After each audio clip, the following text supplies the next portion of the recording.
Welcome to Yes Invest Channel. Pada kesempatan kali ini kita akan membahas lagi mengenai saham. Jadi kali ini kita akan mungkin membahas sedikit analisis teknikal dan siapa sebenarnya penciptanya dan kenapa penting untuk kita mempelajari hal ini. Mungkin yang pertama, siapa sih Dow itu?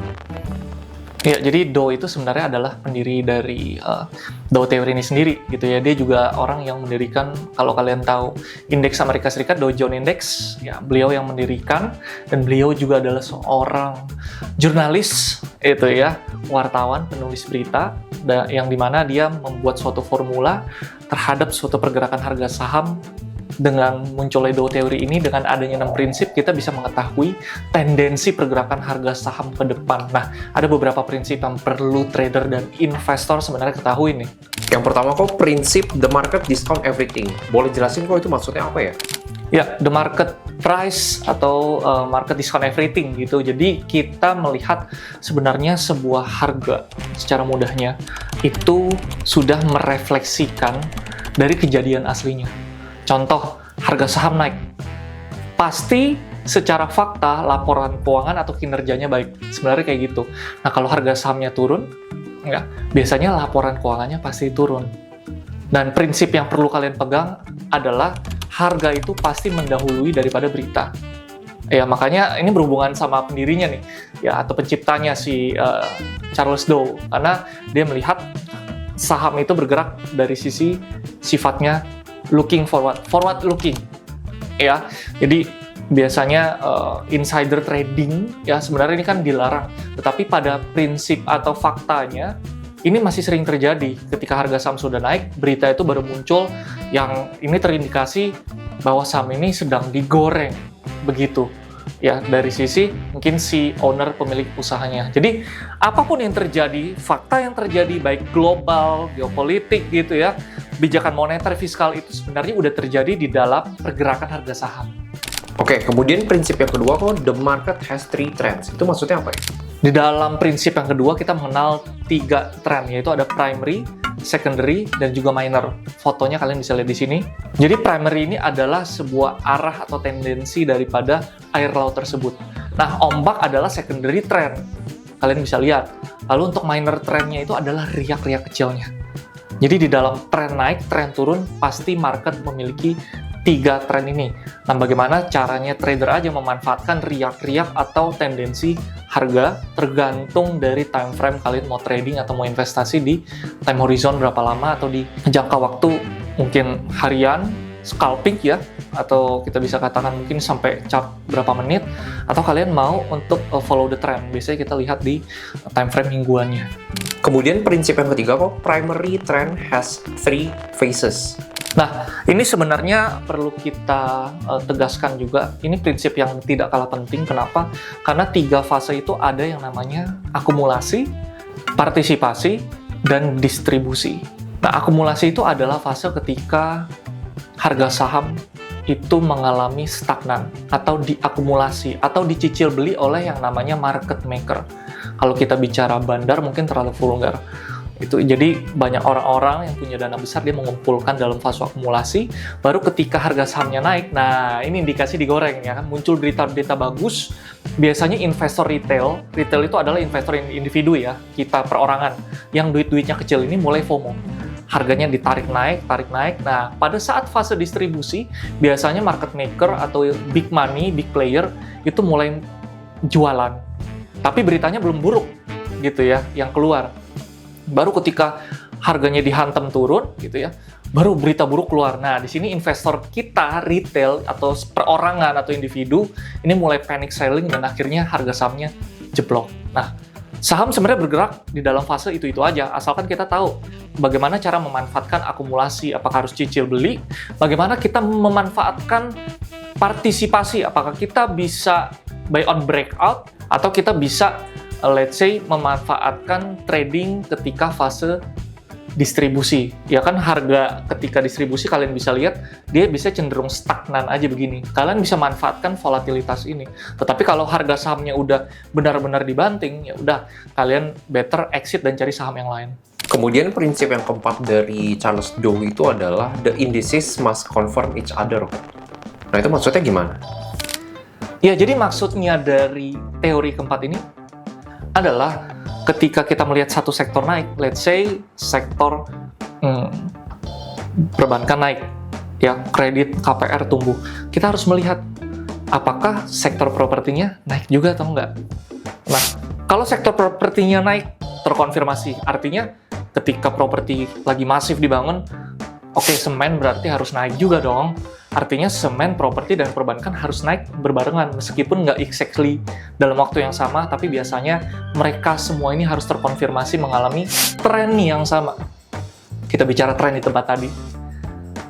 Kalau ada salah satu yang anjlok, ya mungkin itu kejadian anomali atau kejadian di luar daripada ekspektasi investor, bisa aja ya karena kinerja perusahaan tertentu memang agak berbeda dikit nih, ada mengalami masalah internal.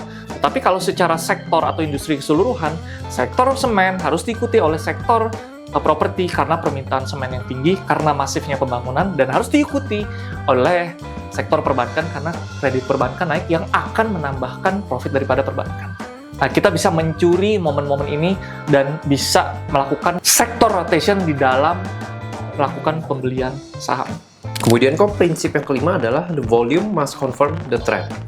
Oke, yang selanjutnya kita pakai analogi volume ke mobil yang kita harus isi bensin, gitu ya. Untuk memacu mobil itu lebih kencang pasti harus butuh yang namanya bensin ya, tenaga untuk kita gas yang kencang. Nah, ketika tren sebuah saham lagi naik, ya, atau harga candlestick di saham itu naik, kalian bisa lihat di sini, pasti volume harus mengikuti.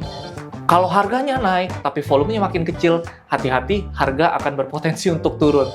Begitu juga sama, kalau memang trennya turun daripada sebuah saham, harus diikuti oleh volume buangan yang besar. Kalau misalkan harga saham turun, tetapi volumenya kecil, artinya apa? Ini bentar lagi akan naik. Ya, sama juga, kalau kalian trading buy on breakout daripada atap resisten seperti ini, kalian harus lihat apakah volumenya mendukung. Jika tidak, bisa aja terjadi yang namanya false break atau gagal break dari area resisten. Ujung-ujungnya kalian bisa rugi. Nah, ini kita udah capai ke prinsip yang terakhir nih kok. Ya. A trend remains in effect until there is a clear reversal. Iya, kalau ini mungkin agak teknis, kalian harus mempelajari coding daripada uptrend, downtrend, atau sideways. Yang kita kenal mungkin kalau uptrend higher high, higher low, seperti ini. Kalau downtrend lower high, lower low, seperti ini. Atau kalau sideways, ya tidak ada indikasi uptrend atau downtrend secara coding. Nah, ketika suatu saham mengalami uptrend, perlu kita ketahui, kalau saham itu bergerak turun, mungkin menembus area support atau lantai tertentu, kalau tidak ada indikasi lower high dan lower low, di mana memang ini adalah coding daripada downtrend, artinya saham masih berpotensi untuk melakukan uptrend-nya lagi, mungkin akan turun sebentar lalu naik lagi. Sama juga, kalau sahamnya itu lagi turun, selama sahamnya itu belum melakukan coding uptrend, higher high, higher low, bisa aja sahamnya hanya naik sedikit, lalu drop turun lagi. Ya, jadi antara transisi tren dari uptrend ke downtrend, atau dari downtrend ke uptrend, itu kita harus melakukan namanya coding, gitu ya. High, low, lower high, lower low, atau higher high, higher low. Nah, tadi kan udah dijelasin ya kok ya, terkait Dow teori itu kan ada 6 prinsip yang harus diperhatikan untuk analisa teknikal. Nah, boleh diberikan kesimpulannya nggak kok dari ke-6 prinsip tersebut? Ya, kesimpulannya apa sih untuk teman-teman yang pengen belajar analisa teknikal? Jadi sebenarnya analisa teknikal ini adalah satu hal penting yang tidak bisa terlepas dari fundamental. Fundamental adalah sarana kita untuk mencari saham apa yang layak dibeli dari sisi kesehatan perusahaan. Nah, kalau untuk kita bisa melakukan kapan sih waktu yang tepat untuk beli, kita pelajari analisis teknikal. Tapi tidak semudah itu, kita harus tahu namanya prinsip daripada analisis teknikal. Kapan sih tren ini akan berpindah, kapan sih waktu yang tepat untuk membeli. Nah, itu semua ada di Dow teori.